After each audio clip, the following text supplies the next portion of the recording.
ராதே ராதே. நம்ம சத்குருநாதருடைய பரம கிருபையினால் நம்ம ஸ்ரீமத் பாகவத மகாபுராணம் நம்ம கற்றுருக்கோம். இப்போது 3வது ஸ்கந்தம் ஆரம்பித்து நம்ம 3 அத்தியாயங்கள் நம்ம கற்றுண்டோம். இன்றைக்கு 4வது அத்தியாயம் கற்றுக்க போகிறோம். 3வது அத்தியாயத்தில் நம்ம என்ன பார்த்தோம் அப்படின்னா, விதுரர் எப்படி யமுனை கரையில் உத்தவரை பார்த்தார். அப்போது உத்தவர் கிருஷ்ண சரித்திரங்கள்லாம் அப்படி விதுரருக்கு சொல்லிகிட்டே வரார் அப்படிங்கிறத பார்த்தோம். எது வரைக்கும் சொல்லியிருந்தார் அப்படின்னா, யாதவர்கள்லாம் கிளம்பி அப்படி பிரபாச க்ஷேத்திரத்துக்கு போய் அங்கே பிராமணர்களுக்கெல்லாம் நிறைய தானங்கள்லாம் பண்ணினா அப்படிங்கிற வரைக்கும் ஒரு கதையை சொல்லியிருந்தார். அதற்கு மேலே இப்போ இந்த 4வது அத்தியாயத்தில் அதுக்கு மேலே கதையை தொடர்ந்து சொல்கிறார். அப்படி பிராமணர்களுடைய ஒரு அனுமதியின் பேரில் அவர்கள்லாம் போஜனம் பண்ணிட்டு வாருணி அப்படின்னு சொல்லக்கூடிய ஒரு விதமான ஒரு மதுபானத்தை பண்ணுறா. அப்படி சாப்பிட்டதும் அவர்களுக்கு புத்தி கலங்கி அப்படி மதியை இழந்து ஒருத்தருக்கொத்தர் அப்படி ஒரு வாக்குவாதம் ஏற்படுறது. அப்படி கிருஷ்ணன் சங்கல்பிச்ச மாதிரியே அப்படியே ஏற்படுறது. கடும் சொற்களால் அப்படி ஒருத்தரை தாக்கிக்கிறா. அது ஒரு பெரிய சண்டையாக மாதிரி ஒருத்தரை அடிச்சுட்டு இப்போ அழிய ஆரம்பிக்கிறா. இப்போ பகவான் பார்க்குறான், சூரிய அஸ்தமனம் ஆக ஆக அப்படி அவர்கள் அடிச்சுட்டு அழியறத பார்க்குறான். தன்னோட மாயையோடைய ஒரு போக்கு அப்படிங்கிறத பார்த்துட்டு பகவான் அப்படியே மௌனமாக கிளம்பி சரஸ்வதி நதிக்கரைக்கு வரானாம். சரஸ்வதி நதிக்கரையில் ஒரு மரத்தடியில் அப்படி பகவான் அமர்ந்துக்கிறான். அப்போது உத்தவர் சொல்கிறார், துவாரகையில் இருக்கும் பொழுதே பகவான் இந்த தன்னுடைய எதுக்குலமானது அழிய போகிறது அப்படிங்கிறத தெரிஞ்சுண்டு உத்தவரை கூப்பிட்டு சொல்கிறாராம், உத்தவா நீ பத்ரிகாசிரமம் கிளம்பிப்போ அப்படின்னு பகவான் என்னிடத்துல சொன்னான். இருந்தாலும் பகவானை விட்டு பிரிய மனசு இல்லை. ஏன்னா பகவானுடைய சங்கல்பம் என்ன அப்படிங்கிறது தெரிஞ்சதுனால அவனை விட்டு பிரிய மனசு இல்லாமல் நான் தொடர்ந்துட்டே போனேன். அப்போ என்னோட பிரபுவான கிருஷ்ணனை தேடிண்டே அப்படியே நாங்கள் எங்கே போய் பார்த்தேன் அப்படின்னா, அந்த சரஸ்வதி நதிக்கரையில் பகவானை நான் போய் தரிசனம் பண்ணேன். எப்படி இருந்தார் பிரபு அப்படின்னா, அழகாக ஒரு சின்ன ஒரு அஸ்வத்த மரமாம், கொழுந்தாக இருக்கக்கூடிய ஒரு அஸ்வத்த மரம், அதில் சாஞ்சுன்னு அதோட நிழலில் உட்காந்துருக்கானாம் பகவான். அப்படி ஏகாந்தமாக அமர்ந்துருக்கான். நீலமேக சியாமலனாக இருக்கான். பீதாம்பரம்லாம் தரிச்சுட்டு இருக்கான். 4 புஜங்கள் இருக்கான் பகவானுக்கு. சாந்தமாக இருக்கானாம். கண்கள்லாம் அப்படி தாமர புஷ்பம் போல் இருக்குது. அந்த வலது பாதத்தை எடுத்து இடது தொலையில் வச்சுருக்கானாம் பகவான். அப்படி உலக சம்பந்தமே இல்லாமல் இருந்த பொழுதிலும் அப்படி ஆனந்தத்தில் தன்னுடைய நிஜ ஆனந்த ஸ்வரூபத்தில் அப்படி ரமிச்சுட்டு இருக்கக்கூடிய அந்த கிருஷ்ணனை நான் தரிசனம் பண்ணேன் அப்படின்னு உத்தவர் சொல்கிறார். அதே சமயம் அந்த இடத்துல யார் வரா அப்படின்னா, எல்லா லோகங்களையும் சஞ்சாரம் பண்ணிண்டே அப்படியே மைத்ரேய மகரிஷியானவர் எதிர்ச்சையாக அந்த இடத்துக்கு சேரறாராம். மைத்ரேய மகரிஷி யார் அப்படின்னா, பராசர முனிவருடைய ஒரு சிஷ்யர். வேதவியாசருக்கு ரொம்பவும் பெரிய நண்பராம். அவர் அந்த இடத்த அடையிறார். அப்படி மைத்ரேயர் பகவான் முன்னாடி பவ்யமாக நிற்கிறார். மைத்ரேய மகரிஷி அப்படி கேட்டுன்னு இருக்கும் பொழுதே பகவான் உத்தவரை பார்த்து அப்படி ஒரு புன்சிரிப்போட கருணையோட ஒரு கட்டாட்சம் பண்ணி உத்தவருடைய ஒரு மனசில் இருக்கக்கூடிய வருத்தத்தை போக்கும்படி பகவான் இப்போ உத்தவர் இடத்துல பேசுகிறாராம். பகவான் சொல்கிறார், உத்தவா உன்னோட ஆழ் மனசில் என்ன ஆசை இருக்குது அப்படிங்கிறது எனக்கு நன்னாவே தெரியும். நீ போன ஜென்மத்தில் நீ ஒரு வசுவாக இருந்த. வசுக்களும் பிரஜாபதிகளும் சேர்ந்து ஒரு சத்திர யாகம் பண்ணும் பொழுது நீ அதில் ஒரு யாகத்தினால என்னை ஆராதனம் பண்ணி என்னை அடையணும் அப்படிங்கிற அந்த ஆசையினால் நீ என்னை ஆராதனை பண்ண. அதனால் என்னை அடையக்கூடிய ஒரு சாதனத்தை நான் உனக்கு இப்போ அனுகிரகம் பண்ண போகிறேன். மற்றவர்களுக்கு யாருக்கும் அது ரொம்பவும் துர்லபமானது அப்படின்னு சொல்லி, உத்தவா நீ ரொம்பவும் பாக்யசாலி. ஏன் அப்படின்னா, என்னுடைய ஒரு அனுகிரகம் உனக்கு கிடைச்சதுனால இதுதான் உன்னுடைய கடைசி ஜன்மா அப்படின்னு சொல்கிறார் பகவான். அது மட்டும் இல்லை, இப்படி ஏகாந்தமாக நான் இந்த பூலோகத்தை விட்டுட்டு நான் வைகுண்டம் கிளம்பும் பொழுது என்னோட தரிசனம் உனக்கு கிடச்சிருக்கு இல்லையா, நீ ரொம்ப பாக்கியம் பண்ணியிருக்க அப்படின்னு சொல்லி, முன்னாடி பாத்ம கல்பத்தில் என்னுடைய நாபி கமலத்திலேருந்து தோன்றின அந்த பிரம்மதேவருக்கு நான் எந்த ஒரு உயர்ந்த ஞானத்தை உபதேசம் பண்ணேனோ அதற்கு ஞானிகள்லாம் பாகவதம் அப்படின்னு பேர் சொல்கிறா. அது என்னுடைய மகிமைகளெல்லாம் சொல்லக்கூடியது. அந்த ஒரு பாகவதத்தை நான் இப்போ உனக்கு எடுத்து நான் உபதேசம் பண்ணுறேன் அப்படின்னு பகவான் சொன்னதும் உத்தவர் சொல்கிறார், பிரதிக்ஷண அனுகிரக பாஜனோகம் அப்படின்னு ஒரு க்ஷணமும் நான் பகவானுடைய அனுகிரகத்தையே எதிர்பார்த்துன்னு இருக்கக்கூடிய எனக்கு பகவான் இப்படி சொன்னதும் இப்படி ஒரு ஆனந்தம் எனக்கு மனசில். அதனால் கண்கள்லாம் அப்படி ஆனந்த பாஷ்பம் பெருக, உடம்புல மேனிலாம் சிலிர்க்க, தொண்டை தழுதழுக்க நான் அப்படியே கைகளை கூப்பிண்டு நான் கிருஷ்ணனை பார்த்து சொன்னேன், பிரபோ கிருஷ்ணா, உன்னுடைய சரணத்தை யாரெல்லாம் அடைஞ்சுட்டாலோ அவர்களுக்கு 4 புருஷார்த்தங்கள் இருக்கு இல்லையா, தர்மம், அர்த்தம், காமம், மோட்சம். இது 4த்துலேயும் எதுவுமே துர்லபமே கிடையாது. ஆனாலும் எனக்கு அதெல்லாம் எதுவுமே வேண்டாம் கிருஷ்ணா, எனக்கு உன்னுடைய சரண சேவை தான் வேணும் அப்படின்னு நான் பகவான் இடத்துல பிரார்த்தனை பண்ணிட்டேன். அப்போது உத்தவர் சொல்கிறார் கிருஷ்ணர் இடத்துல, ஞானிகளுக்கெல்லாம் கூட புரியாததாக இருக்குது உன்னுடைய மனுஷ நாடகமானது. ஏன் அப்படின்னா, பிறவியே இல்லாதவனான நீ பிறக்கிற, காரியங்களே இல்லாத நீ காரியங்கள்லாம் பண்ணுற, உனக்கு பயமே கிடையாது. இருந்தாலும் எதிரிகளத்துலேருந்து அப்படி ஒரு பயம் ஏற்பட்டதை போல் நீ தனியாக போய் வாழற. அதற்கெல்லாம் மேலே உனக்கு நீ யாருன்னா, நீ சர்வஜன், உனக்கு தெரியாததே இல்லை. உன்னுடைய ஞானமானது தடப்படாத ஒரு ஞானம், சம்சயங்கிறதே சந்தேகங்கிறதே உனக்கு கிடையாது. இருந்தாலும் என்ன உன்னுடைய மந்திரியா ஆக்கிண்டு என்னிடத்துல மந்திராலோசனை எல்லாம் கேட்குறியே, ஒன்றும் தெரியாதவனை போல, உத்தவா நம்ம இப்படி பண்ணலாமா, இது சரியா அப்படின்லாம் நீ கேட்குறியே, இதெல்லாம் நினச்சா எனக்கு உன்னுடைய மனுஷ லீலையை நான் என்னன்னு சொல்கிறது அப்படின்னு சொல்கிறார். சொல்லிட்டு இப்போது பிரம்மாவுக்கு அந்த ஒரு உபதேசம் பண்ண அந்த உயர்ந்த ஞானத்தை கிரகிக்கிறதுக்கு எனக்கு சாமர்த்தியம் இருக்குது அப்படின்னு நீ நினச்சியானால் எனக்கு கிருஷ்ணா நீ அதை அனுகிரகம் பண்ணு, அது மூலமாக நான் அந்த சம்சார துக்கத்தை நான் சுலபமாக கடந்துடுவேன் அப்படிங்கிறத சொல்கிறார். இப்படி நான் பிரார்த்தனை பண்ணின்றதும் பகவான் எனக்கு அந்த உயர்ந்த ஞானத்தை, ஆத்ம தத்துவத்தை, அந்த ரகசியமான ஞானத்தை உபதேசம் பண்ணான். இப்போ என்னோட பிரபுவான கிருஷ்ணனையே நான் குருவாக அடைஞ்சு அத்தகைய ஒரு ஞானத்தையும் நான் அவனிடத்துலேருந்து பெற்று அவனை பிரதட்சணம் பண்ணி அவனுக்கு நமஸ்காரம் பண்ணி அவனிடத்துலேருந்து நான் விடை பெற்றுண்டு அப்படியே அவனிடத்துலேருந்து பிரிஞ்சு நான் கிருஷ்ண விரகத்தோடு அப்படியே கிளம்பி இந்த இடத்த நான் இப்போ அடைஞ்சிருக்கேன் அப்படின்னு உத்தவர் சொல்கிறார். சொல்லிட்டு விதுரரிடத்துல சொல்கிறார், இதற்கு மேலே நான் கிளம்பி இங்கேருந்து பகவானுக்கு ரொம்பவும் பிரியமான அந்த பதரிகாசிரமத்தை நோக்கி நான் போயின்னு இருக்கேன். ஏன்னா கிருஷ்ணன் எனக்கு இட்டிருக்கக்கூடிய ஒரு ஆணை அது அப்படின்னு சொல்கிறார். அந்த பதரிகாசிரம க்ஷேத்திரங்கிறது எப்படிப்பட்டது அப்படின்னா, அந்த இடத்துல நரநாராயணர்கள்னு சொல்லக்கூடிய அந்த 2 ரிஷிகளும் அப்படி ஒரு தபஸ் பண்ணின்னு இருக்கா. பகவானோட சாக்ஷாத் அவதாரம். அவர்கள் எப்படி ஒரு தபஸ் பண்ணுறா அப்படின்னா, மிருது தீவிரம் தபோ தீர்க்கம் அப்படிங்கிற ரொம்ப மிருதுவான தபசாம், யாருக்குமே ஹிம்சை இல்லாத ஒரு தபஸு, ரொம்ப தீவிரமான ஒரு தபசாம், நெடுங்காலமான பண்ணக்கூடிய ஒரு தபஸ் பண்ணின்னு இருக்கா. எதற்காக அப்படின்னா லோகம்லாம் க்ஷேமமாக இருக்கணும் அப்படிங்கிறதுக்காக அந்த ஒரு க்ஷேத்திரத்தை நோக்கி நான் கிளம்பி போயின்னு இருக்கேன் அப்படின்னு உத்தவர் சொல்கிறார். இப்போ உத்தவரிடத்துலேருந்து இப்படி தன்னுடைய பிரியமான பந்துக்கள்லாம் அப்படி அழிஞ்சு போயிட்டா அப்படிங்கிறத கேள்விப்பட்டதும் விதுரர் ரொம்ப மனசில் சோகப்படுறாராம். ஆனால் அந்த ஒரு ஆத்ம ஞானத்தினால அந்த சோகத்தெல்லாம் எப்படியோ சமாதானப்படுத்திண்டு இப்போ உத்தவரிடத்துல கேட்குறார் விதுரர், பகவான் யோகேஸ்வரனான கிருஷ்ணன் உங்களுக்கு அத்தகைய ஒரு ஞானத்தை உபதேசம் பண்ணான்னு சொன்னேலே, அதை எனக்கும் நீங்கள் எடுத்து சொல்லுங்கோ அப்படின்னு கேட்குறார். ஏன் அப்படின்னா பகவான் விஷ்ணுவுடைய பக்தர்கள்லாம் லோகத்தில் எதுக்கு சஞ்சாரம் பண்ணுறா அப்படின்னா, மற்ற பக்தர்களுக்கெல்லாம் க்ஷேமத்தை பண்ணுறதுக்காக தானே சஞ்சாரம் பண்ணுறா. சொல்கிறார், விஷ்ணோஹோ பிருத்யாகா ஸ்வபிருத்தியார்த்த கிருத சரந்தி அப்படிங்கிறார். அதனால் பகவான் உங்களுக்கு சொன்ன அந்த ஒரு ஞானத்தை எனக்கும் நீங்கள் எடுத்து சொல்லுங்கோ அப்படின்னு பிரார்த்தனை பண்ணுறார். அப்போ உத்தவர் எடுத்து சொல்கிறார், பகவான் ஸ்ரீகிருஷ்ணன் அப்படி வைகுண்டம் கிளம்பும் பொழுது நானும் பக்கத்தில் இருந்தேன். அப்போ நான் இருக்கும் பொழுதே தான் மைத்ரேய மகரிஷியை கூட்டு உங்களுக்கு அந்த ஞானத்தை உபதேசம் பண்ணும்படியாக பகவான் ஆக்ஞை பண்ணியிருக்கான். அதனால் பகவான் சாக்ஷாத் கிருஷ்ணன் இந்த லோகத்தை விட்டுட்டு கிளம்பும் பொழுது உங்களை ஸ்மரிச்சிருக்கான் அப்படிங்கிறதுனாலேயே உங்களுக்கு எல்லா ஞானமும் ஏற்பட்டுடும் அப்படின்னு இருந்த பொழுதிலும் பகவானுடைய சங்கல்பம் என்னன்னா, நீங்கள் மைத்ரேயரை குருவாக அடையணும் அப்படிங்கிறது பகவானுடைய ஒரு சங்கல்பம். அதனால் நீங்கள் போய் மைத்ரேய மகரிஷியை சரணாகதி பண்ணி அவரிடத்துலேருந்து அந்த ஞானத்தை நீங்கள் பெற்றுக்கோங்கோ அப்படின்னு சொல்லி உத்தவர் சொல்லிட்டு அன்றைய ராத்திரி அந்த யமுனை கரையிலேயே பலவிதமான கிருஷ்ண லீலைகளையும் குணங்களையும் சொல்லி உத்தவர் அந்த விதுரரோடு அப்படி அந்த ஒரு ராத்திரி பொழுத கழிக்கிறாராம். அப்படி கிருஷ்ண ஸ்மரணையில் அந்த ராத்திரி பொழுதானது ஒரு க்ஷணம் போல போச்சாம் உத்தவருக்கு. அவருடைய விரக தாபமும் பகவத் ஸ்மரணையினால் கொஞ்சம் தணிஞ்சுது அப்படின்னு சொல்கிறார்.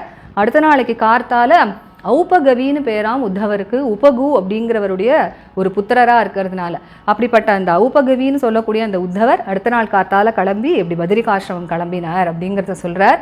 இப்போ இந்த இடத்துல பரீட்சித் சுகர் இடத்துல ஒரு சந்தேகம் கேட்குறாராம். என்ன அப்படின்னா, அப்படி விருஷ்ணிகள் போஜர்கள் யாதவர்கள் எல்லாருடைய வீரர்களும் அந்த பிராமண சாபத்தினால அழிஞ்சுட்டா அப்படின்னு நீங்கள் சொன்னேன். அந்த சாபத்துக்கு உட்பட்டு பகவான் ஸ்ரீ கிருஷ்ணனும் கூட தன்னுடைய மனுஷ லீலையை சம்ஹாரம் பண்ணிட்டு அப்படி வைகுண்டம் கிளம்பிட்டான் அப்படிங்கிற பட்சத்தில் விருஷ்ணி குலத்தில் பிறந்த உத்தவர் மட்டும் எப்படி மிஞ்சி இருந்தார் அப்படிங்கிற கேள்வியை பரீட்சித் கேட்குறார். அப்போது ஸ்ரீ சுகர் சொல்கிறார், அப்படி பிராமண சாபத்தினால யாதவர்கள்லாம் அழியும் பொழுது பகவானும் அப்படி வைகுண்டம் கிளம்பும் பொழுது மனசில் நினச்சிண்டாராம், நானும் இந்த லோகத்தை விட்டுட்டு கிளம்பிட்டேன் அப்படின்னா என் விஷயமான ஞானத்தை அடையிறதுக்கு உத்தவனுக்கு மட்டும்தான் தகுதி இருக்குது.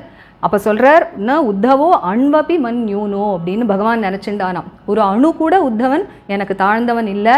அதனால் நான் கிளம்பின அப்புறமா இந்த லோகத்தில் உத்தவன் வாழ்ந்துண்டு எல்லா ஜனங்களுக்கும் ஞானத்தை அனுகிரகம் பண்ணட்டும் அப்படின்னு பகவான் சங்கல்பம் பண்ணதுனால தான் உத்தவர் அப்படி கிளம்பி பத்ரிகாசிரமம் போனார்.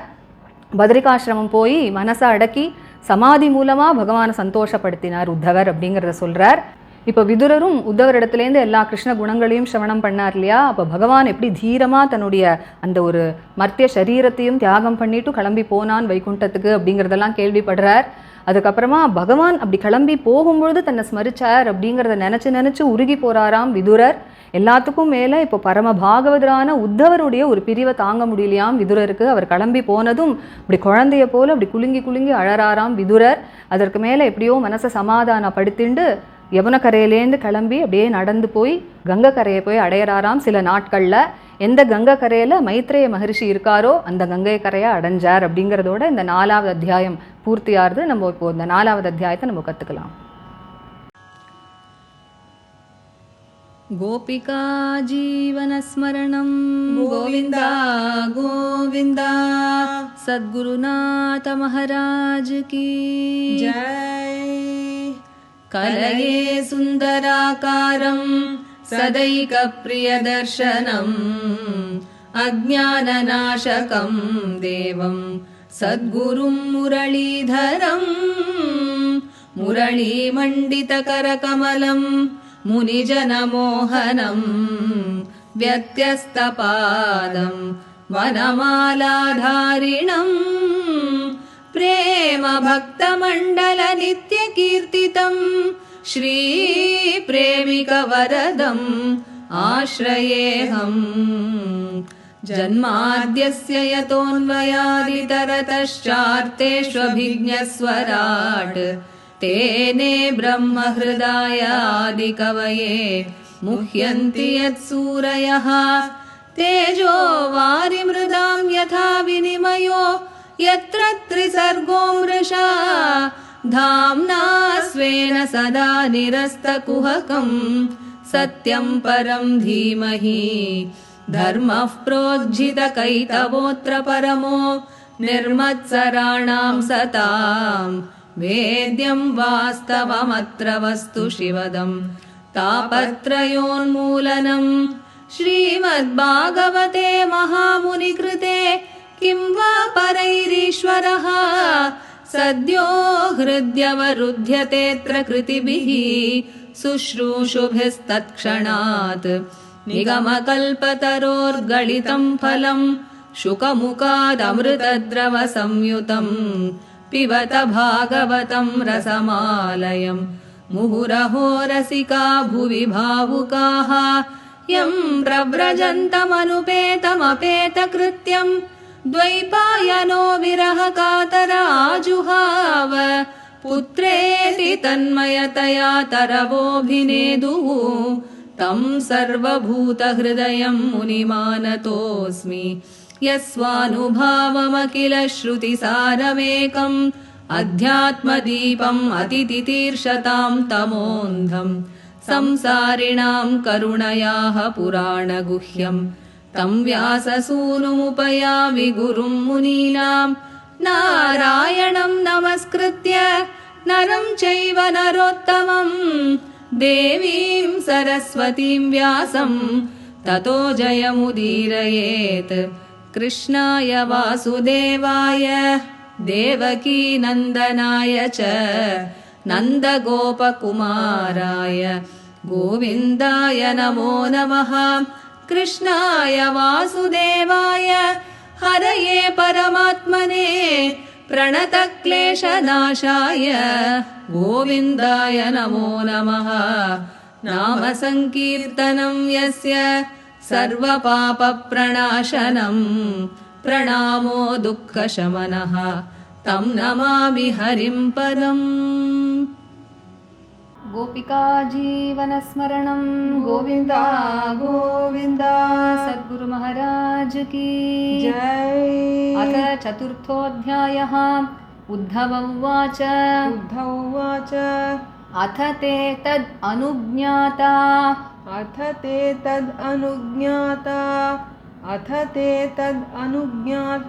भुक्त्वा पीत्वा च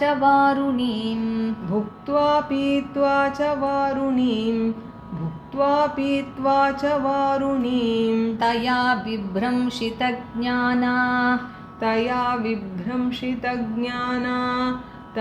विभ्रंशितज्ञाना दुरुक्तैः मर्मपस्पृशुः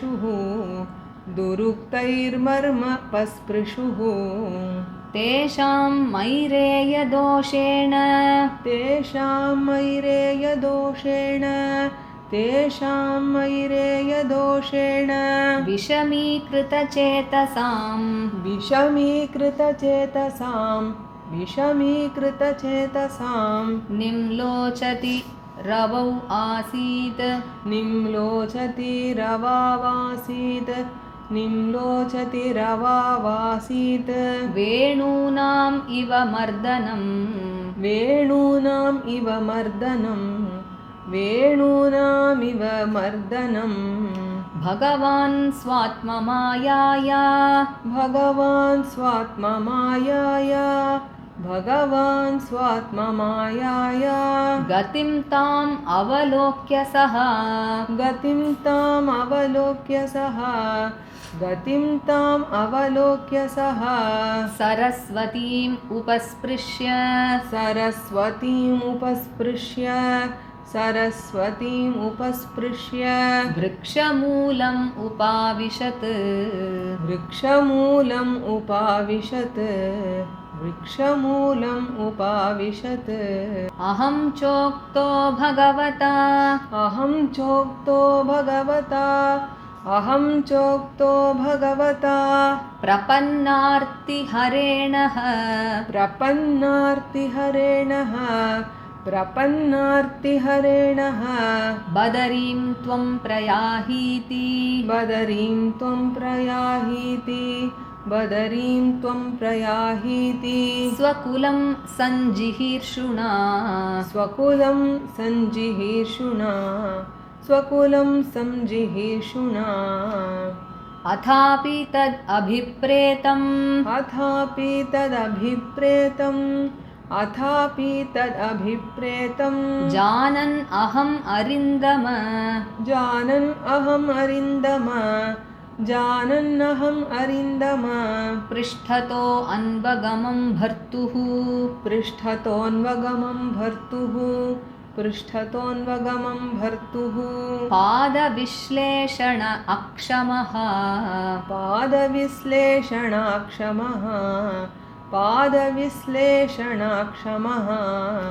अद्राक्षम् एकम् आसीनम् अद्राक्षम् एकम् आसीनम् अद्राक्षमेकम् आसीनम् विचिन्वन् दयितं पतिम् विचिन्वन्दयितं पतिम् विचिन्वन्दयितं पतिम् श्रीनिकेतं सरस्वत्याम् श्रीनिकेतं सरस्वत्याम् श्रीनिकेतं सरस्वत्याम् कृतकेतम् अकेतनम् कृतकेतम् अकेतनम् कृतकेतमकेतनम् श्यामावदातं विरजम् श्यामावदातं विरजम् श्यामावदातं विरजम् प्रशान्त अरुणलोचनम् प्रशान्तारुणलोचनम् प्रशान्तारुणलोचनम् दोर्भिः चतुर्भिः विदितम् दोर्भिश्चतुर्भिर्विदितम् दोर्भिश्चतुर्भिर्विदितम् पीतकौशाम्बरेण च पीतकौशाम्बरेण च पीतकौशाम्बरेण च वामऊरौ अधिश्रित्य वामऊरावधिश्रित्य वामऊरावधिश्रित्य दक्षिणाङ्घ्रिसरोरुहम् दक्षिणाङ्घ्रिसरोरुहम् दक्षिणाङ्घ्रिसरोरुहम् अपाश्रित अर्भक अश्वत्थम् अपाश्रितार्भकाश्वत्थम् अपाश्रितार्भकाश्वत्थम् अकृशं त्यक्तपिप्पलम् अकृशं त्यक्तपिप्पलम् अकृशं त्यक्तपिप्पलम् तस्मिन् महाभागवतो तस्मिन् महाभागवतो तस्मिन् महाभागवतो द्वैपायन सुहृत्सखा द्वैपायन सुहृत्सखा द्वैपायन सुहृत्सखा लोकान् अनुचरन् सिद्ध लोकान् अनुचरन् सिद्ध लोकान् अनुचरन् सिद्ध आससाद यदृच्छया आससाद यदृच्छया आससाद यदृच्छया तस्यानुरक्तस्य मुनेर्मुकुन्दः तस्यानुरक्तस्य मुनेर्मुकुन्दः तस्यानुरक्तस्य मुनेर्मुकुन्दः प्रमोद भाव आनतकन्धरस्य प्रमोदभावानतकन्धरस्य आशृण्वतो माम् अनुरागहास आशृण्वतो मामनुरागहास समीक्षया विश्रमयन् उवाच समीक्षया विश्रमयन् उवाच श्रीभगवानुवाच वेदाहम् अन्तर्मनसीप्सितं ते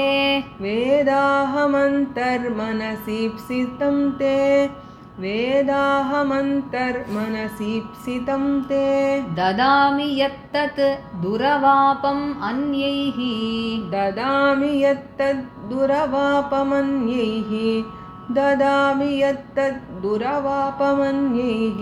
सत्रे पुरा विश्वसृजां वसूनां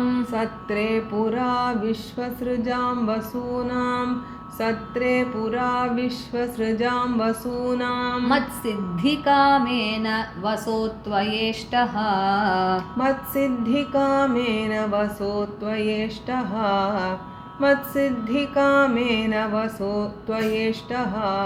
स एष साधो चरमो भवानाम्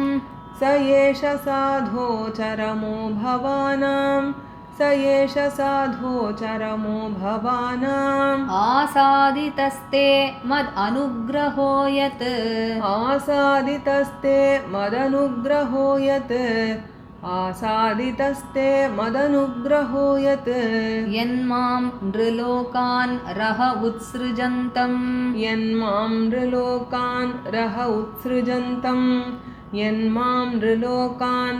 उत्सृजन्तम् दिष्ट्या ददृश्वान्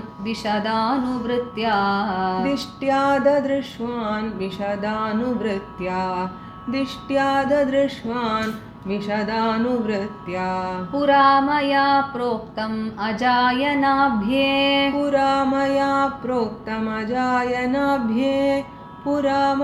प्रोक्तम् अजायनाभ्ये पद्मे निषण्णाय ममादिसर्गे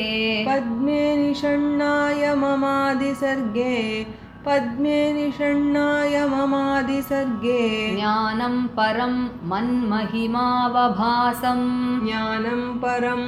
मन्महिमावभासं यत्सूरयो भागवतं वदन्ति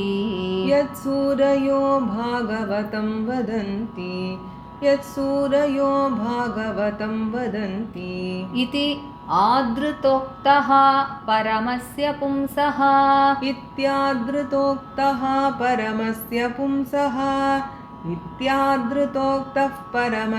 पुंसः प्रतिक्षण अनुग्रहभाजनोऽहम्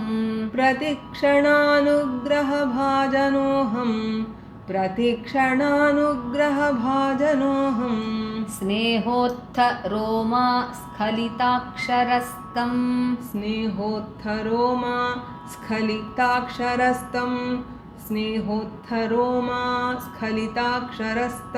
स्नेह उत्थ रोमा स्खलित अक्षरः तम् मुञ्चन् शुचः प्राञ्जलिः आबभाषे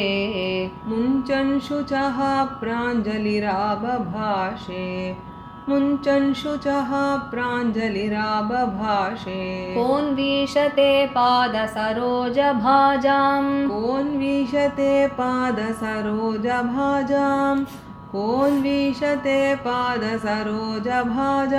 सुदुर्लभो अर्थेषु चतुर्षु अपीह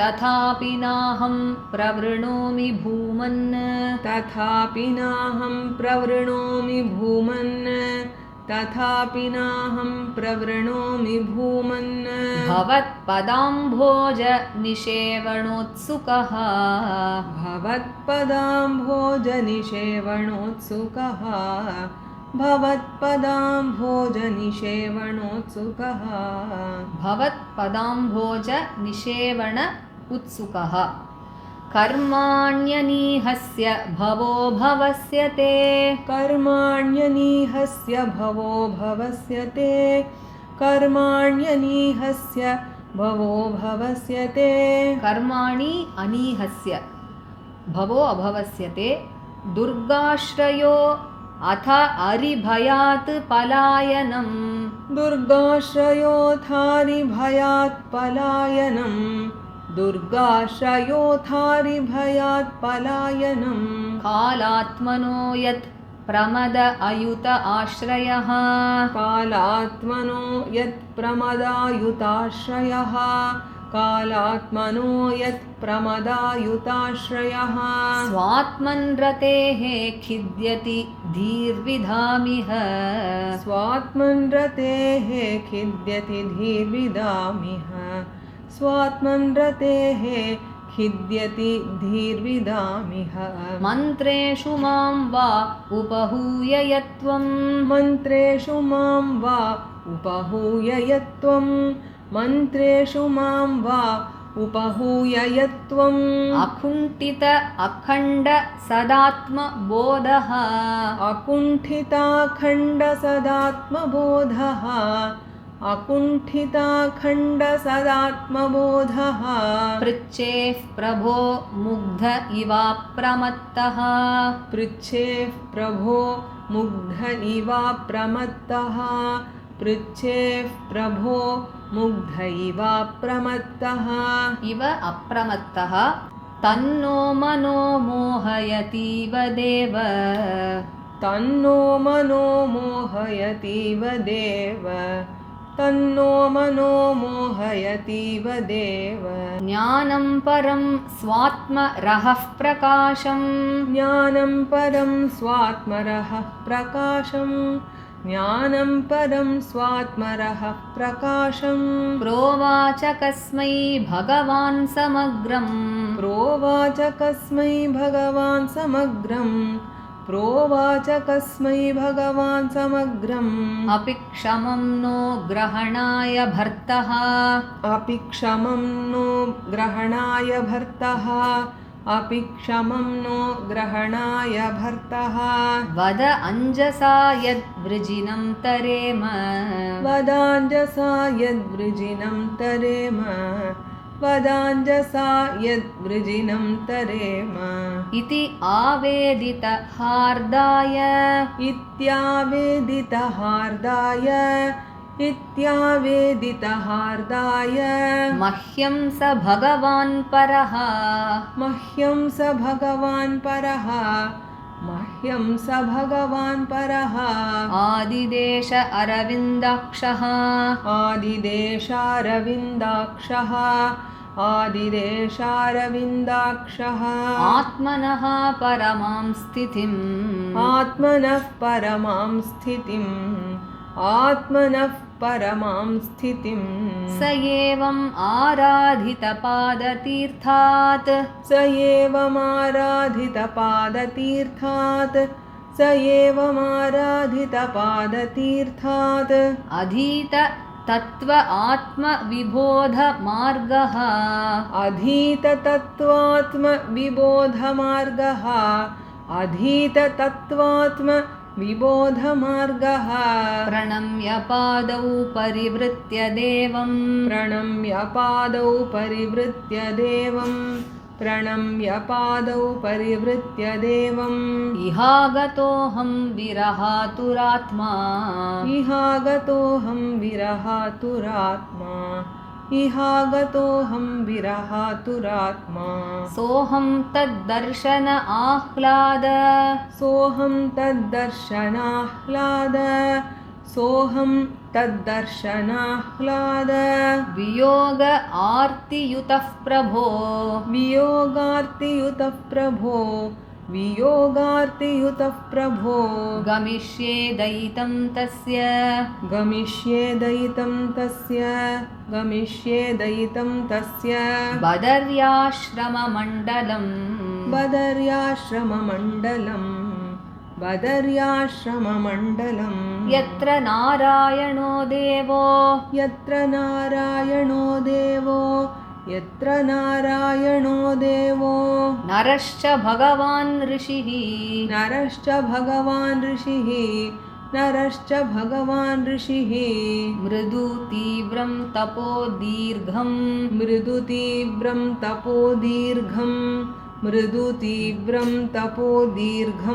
ते पाते लोकभावनो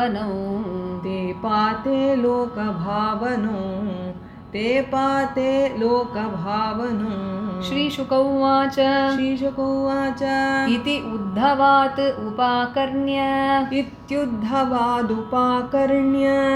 इत्युद्धवादुपाकर्ण्य सुहृदां दुस्सहं वधम् ज्ञानेन अशमयत् क्षत्ता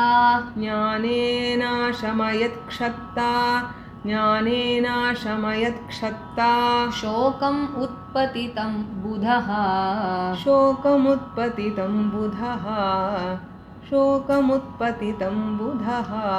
सतं महाभागवतं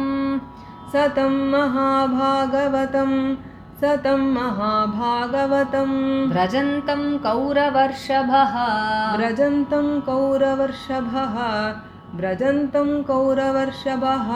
विश्रम्भात् अभ्यदत्तेदं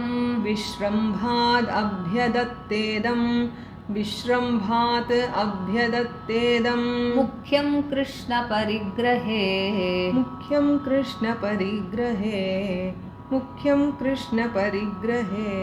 विदुर उवाच ज्ञानं परं स्वात्मरः प्रकाशम्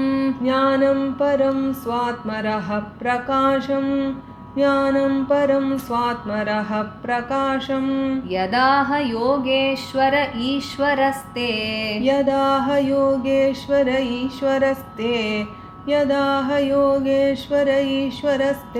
वक्तुं भवान् नोर्हति यद्धि विष्णोः भृत्याः स्वभृत्यार्थकृतः चरन्ति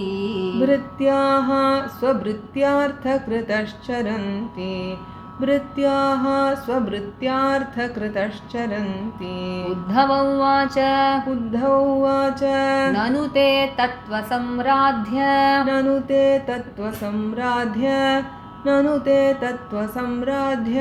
ऋषिः कौशारवोऽन्ति मे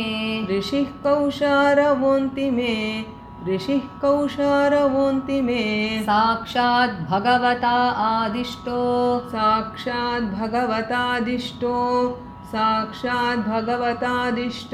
मर्त्यलोकं जिहासता श्रीशुक उवाच इति सह विदुरेण विश्वमूर्तेः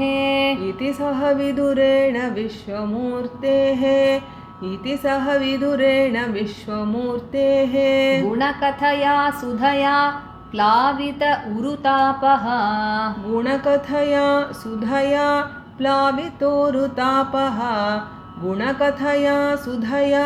प्लावितोरुतापः क्षणमिव पुलिने यमस्वसुस्तां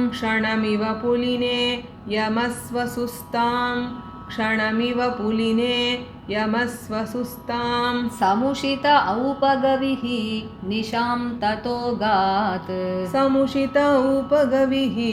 निशां ततो गात्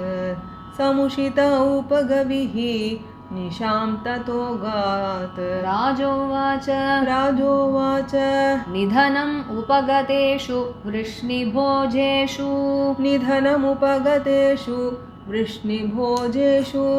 निधनम् उपगतेषु वृष्णिभोजेषु अधिरथ यूथप यूथपेषु मुख्यः अधिरथ यूथपेषु मुख्यः अधिरथ यूथपेषु मुख्यः स तु कथम् अवशिष्ट उद्धवो यत् स तु कथम् अवशिष्टः उद्धवो यत् स तु कथम् अवशिष्टः उद्धवो यत् हरिरपि तत्यज आकृतिं त्र्यधीशः हरिरपि तत्यज आकृतिं त्र्यधीशः हरिरपि तत्यज आकृतिं त्र्यधीशः श्रीशुक उवाच श्रीशुक उवाच ब्रह्मशाप अपदेशेन ब्रह्मशापापदेशेन कालेन अमोघवाञ्छितः कालेनामोघवाञ्छितः संहृत्य स्वकुलं नूनं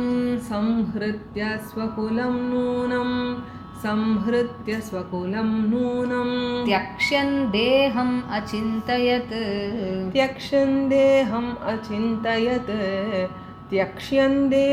अचिन्तयत् अस्माल्लोकाद् उपरते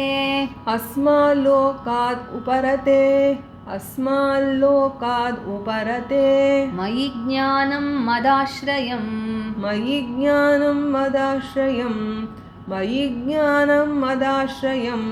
अर्हति उद्धव एवाद्धा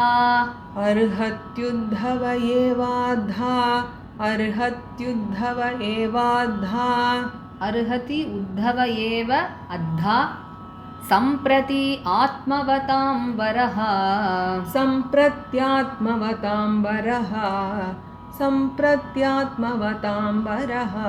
न उद्धवो अणु अपि मन्यूनो नोद्धवोऽन्वपि मन्यूनो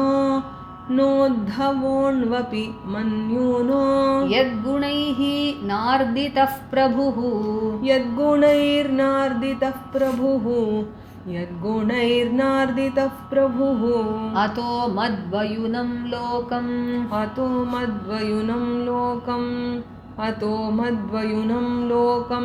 ग्राहयन् इह तिष्ठतु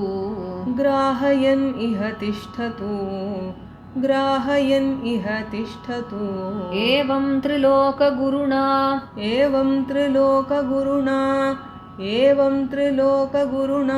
सन्दिष्टः शब्दयोनिना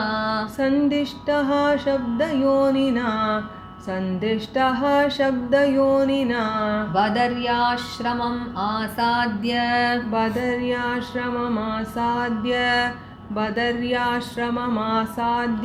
हरिम्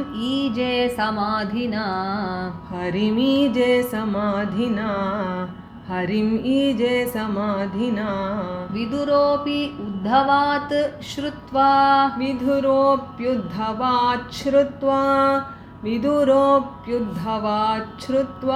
कृष्णस्य परमात्मनः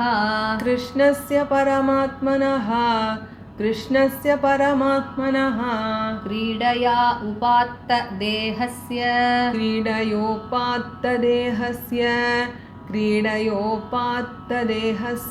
कर्माणि श्लाघितानि च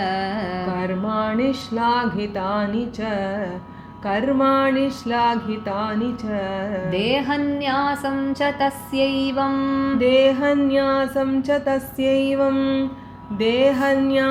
च तस्यैवं धीराणां धैर्यवर्धनम्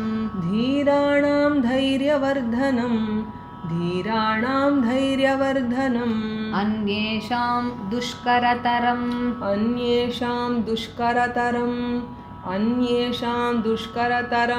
पशूनां विक्लवात्मनाम्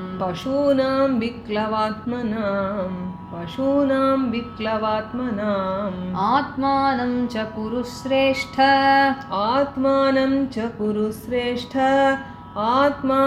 च कुरु श्रेष्ठ कृष्णेन मनसेक्षितं कृष्णेन मनसेक्षितं ध्यायन् गते भागवते ध्यायन् गते भागवते रुरोद प्रेम विह्वलः रुरोद प्रेम विह्वलः कालिन्द्याः कतिभिः सिद्ध कालिन्द्याः कतिभिः सिद्ध अहोभिः भरतर्षभः अहोभिर्भरतर्षभः प्रापद्यत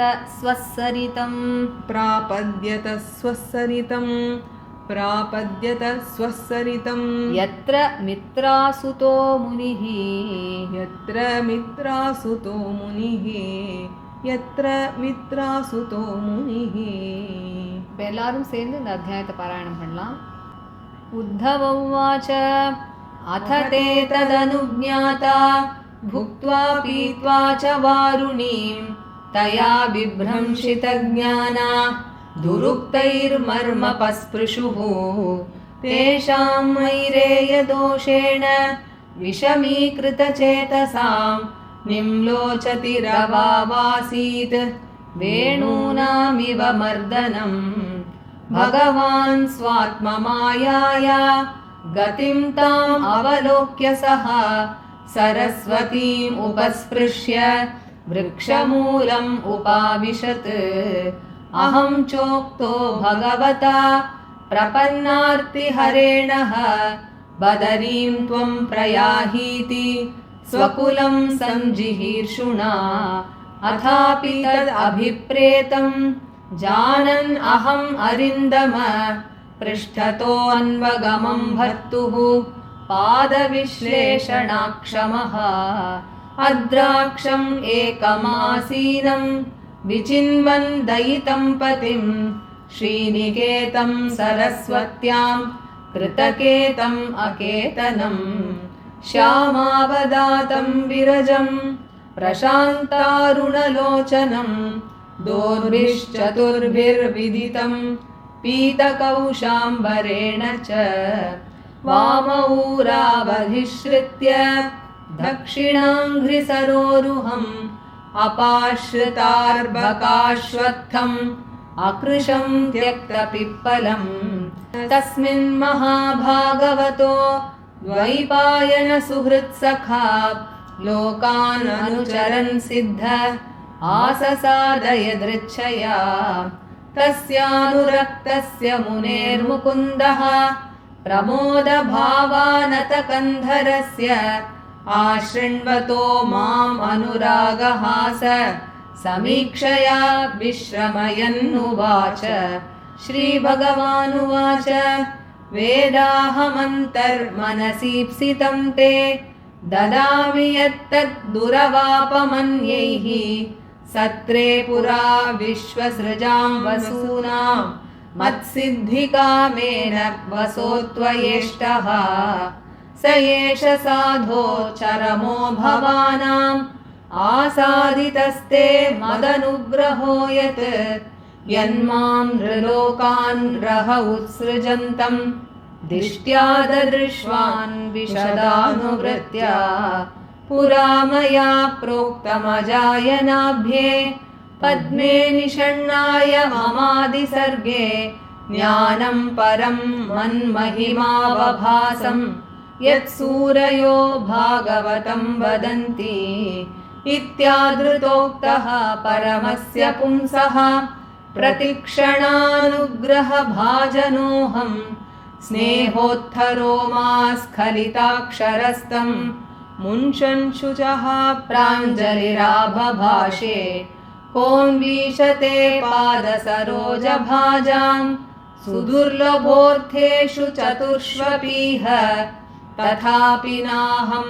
प्रवृणोमि भूमन् भवत्पदाम्भोजनिषेवणोत्सुकः कर्माण्यनीहस्य भवो भवस्य ते दुर्गाश्रयो अथारिभयात्पलायनं कालात्मनो यत्प्रमदायुताश्रयः स्वात्मन्रतेः खिद्यति धीर्विदामिह मन्त्रेषु मां वा उपयूय यत्त्वम् अकुण्ठिताखण्डसदात्मबोधः पृच्छेः प्रभो मुग्ध इव प्रमत्तः तन्नो मनो मोहयतीव देव ज्ञानं परं स्वात्मरहः प्रकाशम् प्रोवाच कस्मै भगवान् समग्रम् अपि क्षमं नो ग्रहणाय भर्तः वदाञ्जसा यद्वृजिनं तरेम इत्यावेदितहार्दाय मह्यं स भगवान् परः आदिदेशारविन्दाक्षः आत्मनः परमां स्थितिं स एवम् आराधितपादतीर्थात् अधीततत्त्वात्मविबोधमार्गः प्रणम्य पादौ परिवृत्य देवम् इहागतोऽहं विरहातुरात्मा सोऽहं तद्दर्शनाह्लाद वियोगार्तियुतः प्रभो गमिष्ये दयितं तस्य बदर्याश्रममण्डलम् यत्र नारायणो देवो नरश्च भगवान् ऋषिः मृदुतीव्रं तपो दीर्घं ते पाते लोकभावनो श्रीशुक उवाच इत्युद्धवादुपाकर्ण्य सुहृदां दुस्सहं वधं ज्ञानेनाशमयत्क्षत्ता शोकम् उत्पतितं बुधः सतं महाभागवतं व्रजन्तं कौरवर्षभः विश्रम्भाद् अभ्यदत्तेदं मुख्यं कृष्णपरिग्रहे विदुर उवाच ज्ञानं परं स्वात्मरहः प्रकाशं यदाह योगेश्वर ईश्वरस्ते वक्तुं भवान् नोर्हति यद्धि विष्णोः भृत्या स्वभृत्यार्थकृतश्चरन्ति उद्धव उवाच ननु ते तत्त्वसम्राध्य ऋषिः कौशारवोऽन्ति मे साक्षात् भगवतादिष्टो मर्त्यलोकं जिहासता श्रीशुक उवाच इति सह विदुरेण विश्वमूर्तेः गुणकथया सुधया प्लावितोरुतापः क्षणमिव पुलिने यमस्वसुस्तां समुषित औपगविः निशां ततो गात् राजोवाच निधनमुपगतेषु वृष्णिभोजेषु अधिरथयूथपयूथपेषु मुख्यः स तु कथम् अवशिष्ट उद्धवो यत् हरिरपि तत्यज आकृतिं त्र्यधीशः श्रीशुक उवाच ब्रह्मशापापदेशेन कालेनामोघवञ्चितः संहृत्य स्वकुलं नूनं त्यक्ष्यन् देहम् अचिन्तयत् अस्माल्लोकात् उपरते मयि ज्ञानं मदाश्रयम् अर्हत्युद्धव एवाद्धा सम्प्रत्यात्मवतां वरः नोद्धवोऽन्वपि मन्यूनो यद्गुणैर्नार्दितः प्रभुः अतो मद्वयुनं लोकं ग्राहयन् इह तिष्ठतु एवं त्रिलोकगुरुणा सन्दिष्टः शब्दयोनिना बदर्याश्रमम् आसाद्य हरिमीजे समाधिना विदुरोऽप्युद्धवात् श्रुत्वा कृष्णस्य परमात्मनः क्रीडयोपात्तदेहस्य कर्माणि श्लाघितानि च देहन्यासं च तस्यैवं धीराणां धैर्यवर्धनम् अन्येषां दुष्करतरं पशूनां विक्लवात्मनाम् आत्मानं च कुरु श्रेष्ठ कृष्णेन मनसेक्षितं ध्यायन् गते भागवते रुरोद प्रेम विह्वलः कालिन्द्याः कतिभिः सिद्ध अहोभिर्भरतर्षभः प्रापद्यत स्वसरितं यत्र मित्रासुतो मुनिः श्रीहरये नमः श्रीहरये नमः श्रीहरये नमः गोपिका जीवनस्मरणं गोविन्द गोविन्द சத்குரு மகாராஜ் கி जय இந்த அத்தியாயத்தை நம்ம படிச்ச ராகம் சிந்து பைரவி. நம்ம அடுத்த செஷன்ல 5வது அத்தியாயத்தை கத்துக்கலாம். Radhe Radhe. Radhe Radhe. By the grace of our Guru Maharaj, we are learning Srimad Bhagavata Mahapuranam, and we have started learning the 3rd skanda, and we have finished learning 3 chapters, and today we are learning the 4th chapter. In the 3rd chapter we saw how Uddhava was narrating the story of Krishna to Vidura on the banks of river Yamuna. He had narrated until where the Yadavas earned the curse of the Brahmins, and a few months later they all went to Prabhasa Kshetra and did lot of charities to the Brahmins and prostrated to them. So in the 4th chapter he continues the story from there. He says, after being permitted by all the Brahmins, all the Yadavas, they had their lunch, and after that they drank a wine called Varuni, and because of that they got very intoxicated, and due to the intoxication they lost their intellect and they started fighting with each other. They hurled abuses at each other, and the fight got very bitter that they even started hitting each other and killing each other. And so now Bhagavan saw this as the play of his Maya, and he silently left the place and went to the banks of river Saraswati, and he sat on the banks of river Saraswati under a tree after doing the Achamana. And now Uddhava says, even while at Dwaraka, Bhagavan told me, oh Uddhava, you leave to Badarikashrama, because Bhagavan knew that this is going to happen, that is the destruction of all the Yadavas. But Uddhava says, since I knew the Sankalpa of Krishna, I did not want to leave Krishna, and so I followed him wherever he went. And as I went searching for my Lord Shri Krishna, I found him on the banks of river Saraswati, where he was seated under a very very young Ashwatha tree, and he was seated all alone. There was nobody there. He was looking like a blue black cloud. He was wearing a pitambara. He had 4 arms. His eyes were like a beautiful lotus flower. He was very calm and composed, and he had placed his right foot on his left thigh, and he had given up all the worldly pleasures, and he was now reveling in the joy of his own self. And as I met Krishna there, at the same time Maitreya Maharishi also, who was wandering the entire world, he also came there all of a sudden. Maitreya Maharishi was the disciple of Parashara Muni, and he was also a great friend of sage Vedavyasa. And after Maitreya reached that place, he prostrated to Bhagavan and stood before Bhagavan with all humility. And even as Maitreya Maharishi was listening, Bhagavan spoke to me now. He says, with a very gracious smile on his face and with compassionate glances, Bhagavan spoke to me as if to relieve me of my agony. He says, oh Uddhava, I know what is there deeply in your mind, what you desire deeply in your mind, because I am your Antaryami. You were a Vasu in your previous birth, and when all the Vasus and Prajapatis together, when they performed a Satra Yaga, you also propitiated me through a Yaga in order to attain me, and so I shall now give you the means or sadhana to attain me, which is very very rare for all the others. And he says, Bhagavan says to Uddhava, you are a very very fortunate person because you have attained my grace, and so this is your last birth, and moreover you are very very fortunate because you have got my darshan now when I am about to leave this mortal world and leave to Vaikuntha. And Bhagavan says, in the previous kalpa, that is the Padma kalpa, I had imparted the highest knowledge of the Atman to Brahmadeva, and I shall now impart that knowledge to you, which is called as Bhagavata by all the Jnanis, which is full of my glories. I shall now impart that knowledge to you.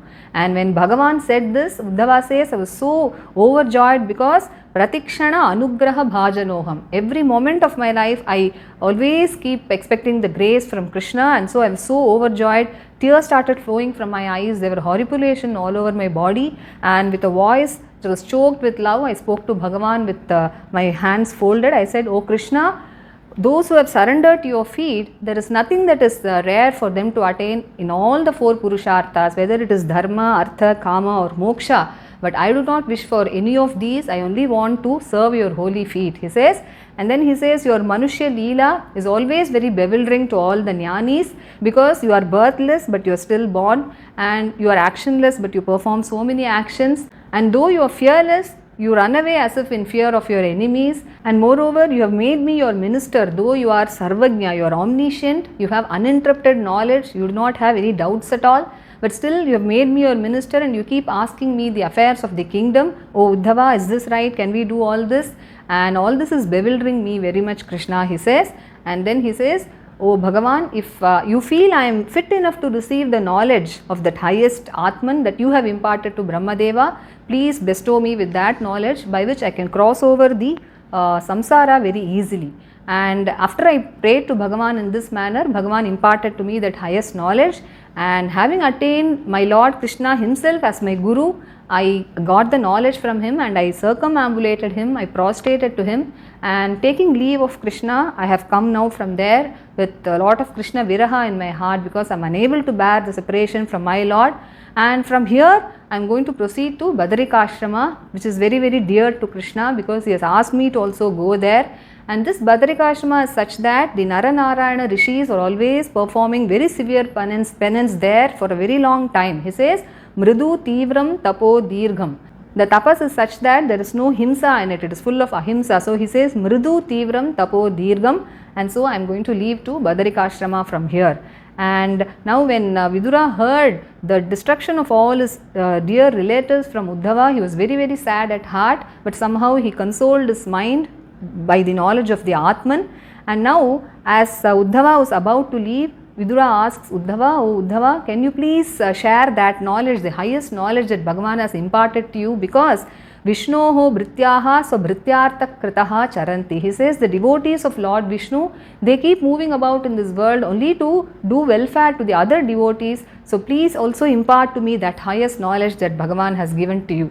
So now Uddhava says, "Oh Vidura, when Bhagavan was about to leave his mortal body, when I was also there, he told Maitreya Maharishi to impart that knowledge to you. So it is Maitreya Maharishi who has been chosen as your Guru by Bhagavan. So it is his will.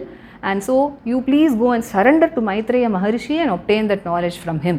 And having said this, Vidura and Uddhava spent that night on the banks of river Yamuna by talking about various leelas of Krishna and all the qualities of Krishna. And the entire night passed like 1 second for Uddhava, and his viraha tapa also got alleviated to some extent. And the next day morning, Uddhava, who is also known as Aupagavi because he is the son of Upagu, what Uddhava did was he started to Badarikashrama. And now Parikshit asked a doubt to Sri Shuka Maharishi. He said, "You had told me that all the leaders of the Vrishni Kula, the Bhoja Kula, the Yadava Kula had all got destroyed because of the Brahmin's curse. And Shri Krishna himself had submitted himself to that curse and had left his mortal body to Vaikuntha. And how is it that Uddhava alone is remaining? Because Uddhava also belongs to Vrishni Kula." And Shri Shuka said, when all the Yadavas were being destroyed because of the Brahmin's curse, and when Bhagavan himself was leaving this mortal world and about to go to Vaikuntha, he thought to himself in his heart, "After I have left this world, it is Uddhava alone who is fit to receive the knowledge regarding the Atman." And he also thought, "Na Uddhavo Anvapi Manyuno." Uddhava is not even an iota inferior to me. And so after I have left this world, let Uddhava stay in this world and impart knowledge to everybody in this world.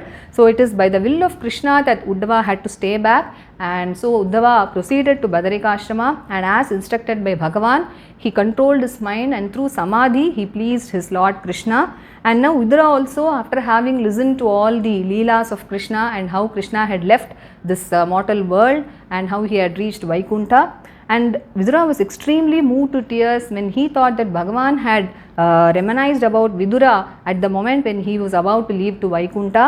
And especially Vidura was now unable to bear the separation from the Parama Bhagavata Uddhava.